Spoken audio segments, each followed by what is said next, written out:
j'ai trouvé une phrase incroyable.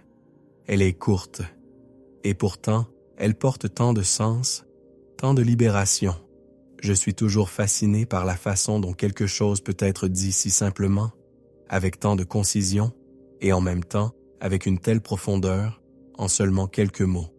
Voici la phrase. Un insensé crée le chaos pour se sentir épuisé. Assez profond, n'est-ce pas? Laisse-toi vraiment imprégner de ces mots.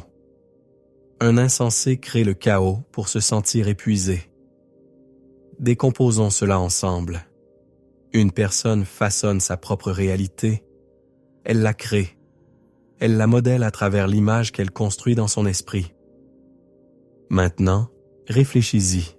Combien de fois les personnes agitées disent-elles « J'ai tellement de problèmes », mais ces problèmes ne sont-ils pas créés par elles-mêmes pour continuer à ressentir ce à quoi elles sont habituées, pour maintenir la réalité que leur esprit considère comme normale, pour revivre encore et encore les mêmes émotions familières, le stress, l'épuisement, la frustration?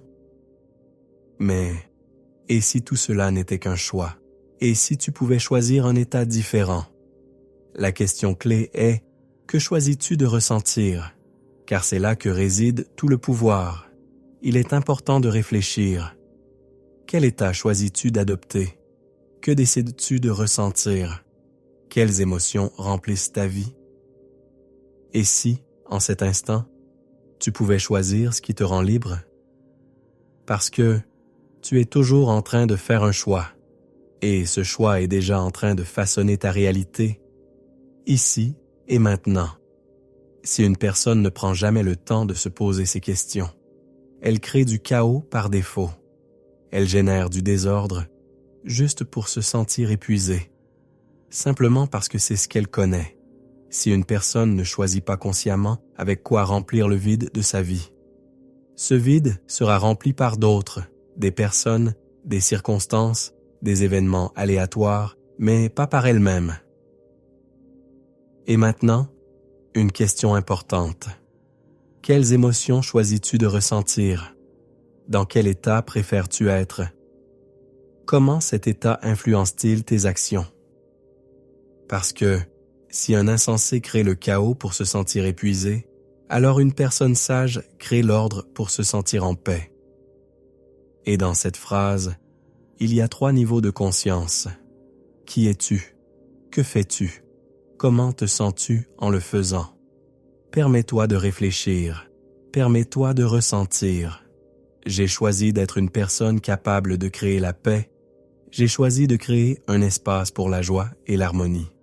Parce que la vie n'est pas juste un flot d'événements, la vie est un flot de choix.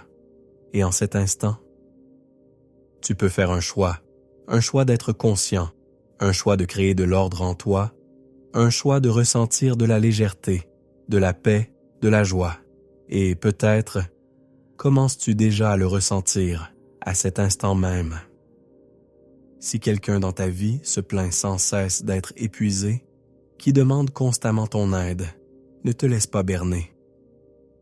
Cette personne crée ces situations elle-même pour jouer sur ta compassion, pour te rendre plus difficile le fait de dire non. Mais, et si tu regardais plus en profondeur? À première vue, on dirait que les émotions sont le résultat des événements. Mais si tu observes de plus près, tu pourrais remarquer quelque chose de surprenant. Une personne crée des événements pour revivre des émotions familières. Elle les répète encore et encore, parce que le subconscient recherche ce qu'il connaît. Et ici, il y a 2 façons de penser. Logique linéaire. Je suis contrarié parce que j'ai eu une mauvaise note. Cela donne l'impression que les émotions sont causées par les événements. Logique inversée. J'ai de mauvaises notes pour avoir une raison d'être contrarié. Ici, c'est l'émotion elle-même qui crée les événements, juste pour pouvoir être ressentie.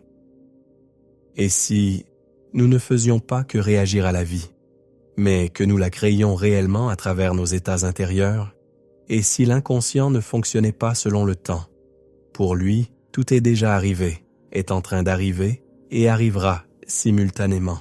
Et cela signifie que il ne suffit pas seulement de reconnaître les effets de tes émotions, mais aussi d'en comprendre les causes. Parce que ce que tu ressens en ce moment est déjà en train de façonner ta réalité. Alors la question est, quelle réalité choisis-tu de créer? Et peut-être, commences-tu déjà à en prendre conscience, à cet instant même? Comment peux-tu changer ta programmation émotionnelle? Tout commence par la conscience de tes émotions, la conscience de tes réactions, la conscience de tes états les plus profonds. Et si tu veux un changement, nous commençons simplement par suivre ces 3 étapes.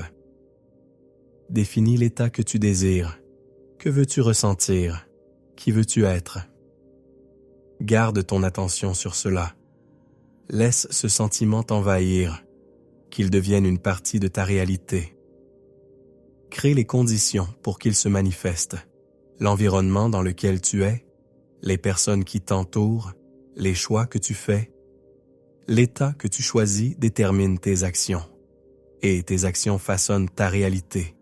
Et plus une personne change sa manière de penser, plus elle commence à remarquer que certaines personnes s'éloignent, d'autres entrent dans sa vie, surtout celles qui étaient autrefois liées à elle par la culpabilité, la honte ou la manipulation.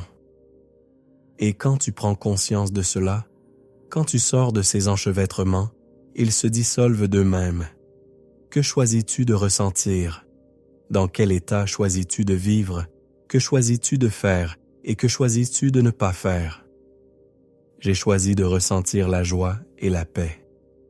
Et depuis cet état, j'ai choisi d'agir en pleine conscience. Et peut-être, commences-tu déjà à ressentir ce choix à cet instant même? Si quelque chose ne se passe pas comme prévu, je vois cela comme un entraînement de l'esprit, pas comme une raison de frustration, parce que les événements en eux-mêmes n'ont pas de sens. Ce qui compte, c'est la façon dont nous les percevons, et notre perception devient le fondement des événements que nous créons.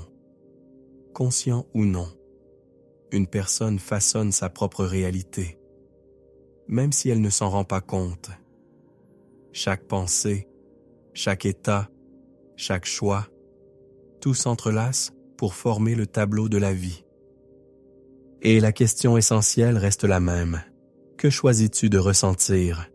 À cet instant, le choix est déjà fait. Prends-en simplement conscience et peut-être commences-tu déjà à le ressentir à cet instant même.